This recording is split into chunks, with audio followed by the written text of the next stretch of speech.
Hey guys, welcome back to my channel. Today we're going to be reading from the r/no-sleep subreddit, so let's jump into it. A few years ago, when I was about 16, I had just started my first job at a local movie theater as a projectionist. We had one main projector room where we could control all the screens from. And then we had these small booth rooms next to each of the screens for us to go and change the reels, or in our case, load the new movies onto the hard drives and make sure that they played properly. We only ever used those little booths for loading movies, never for actually watching them. They didn't have any seats or anything like that. You would just stand up in there while you loaded the movies, and then once you were done, lock up and leave. There were no windows either, so it was completely black in there.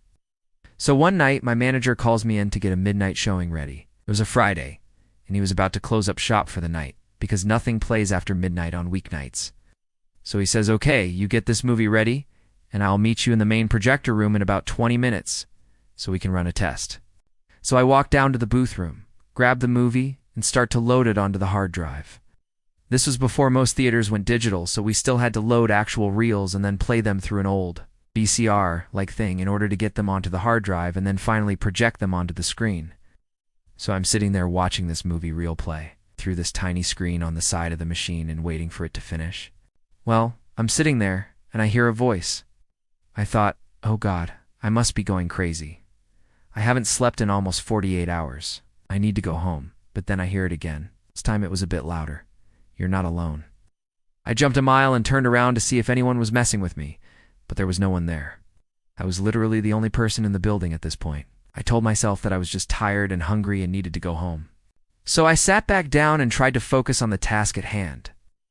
As I'm sitting there, I hear the voice again. This time it was right in my ear. "You're not alone." I freaked out and ran out of the booth room, practically tackled my manager in the projector room and screamed at him, or someone or something in the booth with me. He looked at me like I was insane and said, "There's no one else in here. You're the only other person in this building. Now go back and finish loading that movie." So I took a deep breath and calmed down a little bit and went back to the booth. This time when I went back, I brought a flashlight with me just in case. I turn off the lights, lock the door behind me, and start to try and load the movie again. As I'm doing this, I hear the voice again. "You're not alone." I turn around with the flashlight in my hand and scan around the room. There was nothing there. I told myself that I was imagining things, and that I probably hadn't unlocked the door all the way, and that is why I was hearing voices. So I double-checked the lock, turned the light back off, and tried to calm down and finish loading the movie. I don't know how long I spent in there, but eventually I got the movie loaded and ran up to the projector room to tell my manager that it was ready for the test. He played the movie for a few minutes, and then we went to the screen to watch it. Everything seemed fine, so we headed back to the projector room. He left, and I went back to the booth to grab some of the old reels and put them back into their plastic bags. As I'm doing this, I hear the voice again. "You're not alone." I froze and listened for a second. Then the door behind me slowly started opening. I turned around with the flashlight in my hand and screamed at the top of my lungs. Well, obviously, whoever was messing with me ran away because I never saw them again. But my manager heard me screaming and came running down to the booth to see what happened. When he did, he noticed that the door had been left open, and he asked me if I had left it open. I told him no, and we both stood there for a second looking at the door. He then closed it, locked it, and left. Neither of us said a word the rest of the night, and neither of us ever went into that booth again. That room has literally never been used since. That's all. Oh my God, I feel like I need to go into one of those booths and check it out now. Okay, next one. Horror. The man who walked through walls. It happened when I was a child, maybe 4 years old. I remember my dad carrying me over the threshold into my grandmother's house, and suddenly I heard a loud crash, and my dad yelped. I was confused, scared, and a little nauseous. Why? Because the door was shut and bolted on the other side? I asked my dad what happened, and he acted as though it was nothing. He said, "Oh, the door must have swung shut behind me," which I knew wasn't true. I remember it vividly. The door was shut and propped open at an angle by a doorstop. It was sunny outside, and the shadows of the furniture made shapes on the wall. And through the gap of the door, I could see the shape of the doorstop. He carried me inside without saying a word, and once we were inside, he walked over to the door, opened it, removed the doorstop, which was under my nose, and then pushed the door closed. I was angry. I wanted to scream, but I couldn't make a sound. I looked at my dad and then at the door. The door had no doorknob on the other side.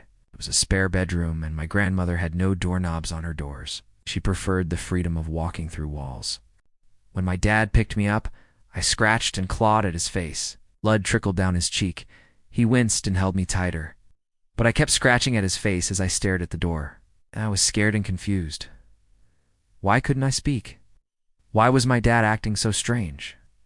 What was the door doing? I tried to push past the surface of the door, but my fingers met solid wood. I cried out, but no sound escaped my throat. I struggled to breathe as my dad cradled me close.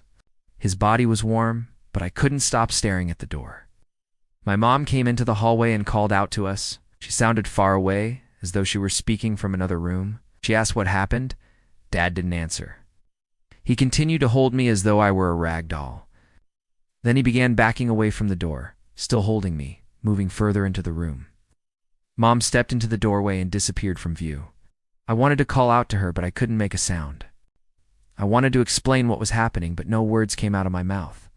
Suddenly, I wasn't scared anymore. I was furious. Why couldn't I speak?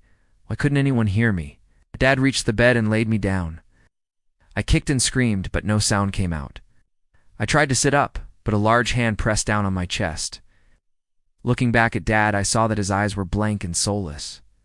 I felt my blood run cold as he leaned closer to me. I strained to hear what he had to say, but he never spoke. He simply stared at me with a wide grin on his face. Then he disappeared into the wall. And that's all. I've honestly never seen anyone walk through a wall before. That would be pretty cool, actually, if you could just walk through walls. I'm so glad that OP was okay. If you like this video, please leave a like. If you want to see another one, just comment down below. See you later, bye.